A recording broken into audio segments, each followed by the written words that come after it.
Want to be the top dog at the end of a Ruthless clear with the most damage, most kills, and barely even a dent in your armor? Even if that means spending the whole Hive Tyrant fight with a bird's eye view of his enormous Xenos junk? Even if that means being the last man standing on the evac helipad surrounded by nids of all sizes? Well, I've got a build for you that's going to make sure that you're never the guy that your teammates have to pick up. You're never dropping the gene seed. You're never gobbling down the stems on the map. In fact, all the gameplay in this video is on Ruthless with one substantial clear slipped in, and all of these clears were done without using a single stem during the entire operation. During most of these clears, we didn't even take a single point of red health damage. And on one, we literally took a tiny sliver, and that's it. I'm going to show you how to get it done in this video. So let's dive into it. First and foremost, this build is on the sniper. If you're like, oh heck, I don't play that class, let me give you a little bit of advice. Hey, diversify your characters and your playing experience. Sniper and Heavy are my least played classes, but I still have both of them completely maxed out at level 25, all their weapons up to Relic tier, because I believe very firmly that I can't experience the whole game if I don't, experience the whole game. The exact same operation could play completely differently just based on the class or the weapon that I choose to run with. So don't sell yourself short of a good time. You paid for the game, so you may as well experience the full experience. That being said, this build is on the sniper class, and there are some very key perks that we need to invest in to make this all happen. Let's start with the weapon. I'm running the Bolt Sniper here, specifically the Gathalamor Crusade Relic tier version. I want more ammo for it, I want to use it more.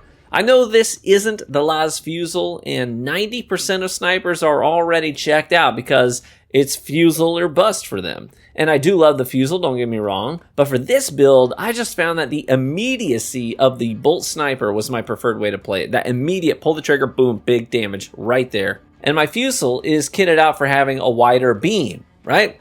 Took it to the urologist, made sure that the flow was nice and wide for covering more space with a single shot. But the Bolt Sniper is more like an FU in particular kind of gun, right?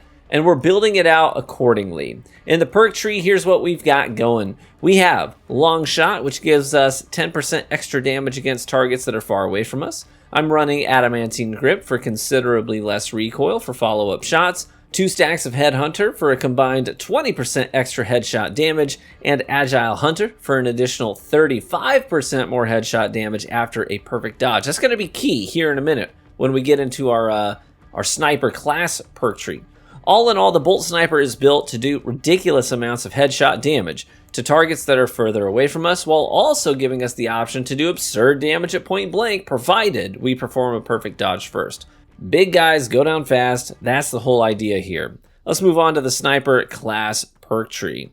Now the idea here is to have a very, very fast cooldown on our invisibility cloaking and then do big damage when we come out of camouflage. So we have lingering concealment for that extra 2 seconds of invisibility after taking a sniper shot or performing a general action. We have targeted shot to give us an extra 75% damage buff to our sniper shot when we break camo, which is massive when we stack that into our, already 20% more headshot damage on the gun itself, 10% more damage for being at a distance. All of that stuff stacks up for like huge critical damage.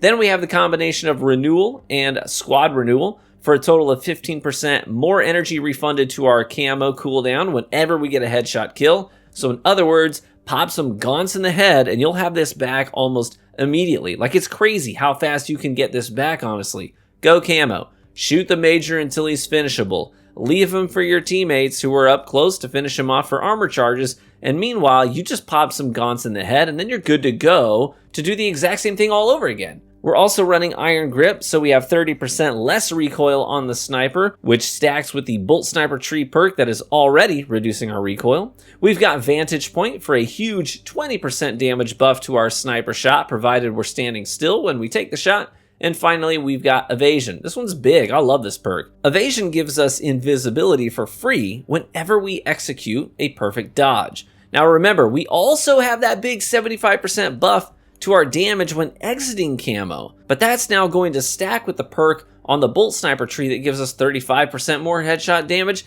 after a perfect dodge. That's now going to double our damage at least, and then some, after a perfect dodge, provided we hit the head. That's friggin' wild. So the whole loop here is basically go camo, snipe some big idiots in their dumb faces, shoot a gaunt or two in the head, then repeat the process. Big damage, big survivability. But let's say things go sideways, because they often do in this game. What are you gonna do when you have no camo cooled down and you're getting swarmed? Here's some advice for that scenario. First, don't spam the parry. I know it's very tempting to just start spamming that parry button like, oh, it's gonna do something, it's gonna help me out at some point. Don't do that. Wait until you physically see a gaunt jumping at you, and then parry.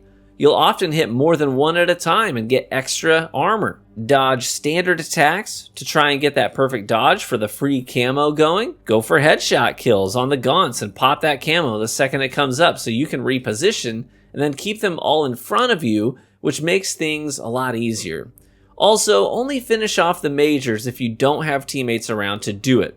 Otherwise, leave them flashing red so your teammates can get those finishers for their armor charges. If they're up, that's another thing that can take attention off of you. So you don't want your teammates to go down if you can help it. Sometimes they do it on their own. They just choose to go down or they mess up, and that's fine too. But you want to do your part to make sure you're giving them the option to stay alive as much as possible.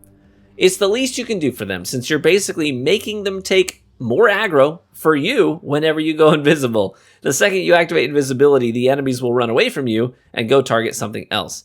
And finally, keep that head on a swivel, brother. Nids have a tendency to surround you and go for attacks that don't give you visual warnings often, so make sure you don't tunnel vision. If you do all of these things, I guarantee you're gonna put in a lot of work as a sniper. I randomly matchmade all day with this build, had several teammates on the mic saying, hey, the sniper is a serious beast. Be your teammates' Overwatch, prime enemies for them, limit your own damage intake, and dish out some serious firepower on the enemies of humanity, and those whose very existence is an affront to the Imperium and offensive in the eyes of the Emperor. Now go out there and kick some ass, brothers. Thanks so much for watching the video today. If you enjoyed it, then do me a favor and leave a like on the video, as that's the best free way to support the content here on YouTube, and consider subscribing for additional Space Marine content.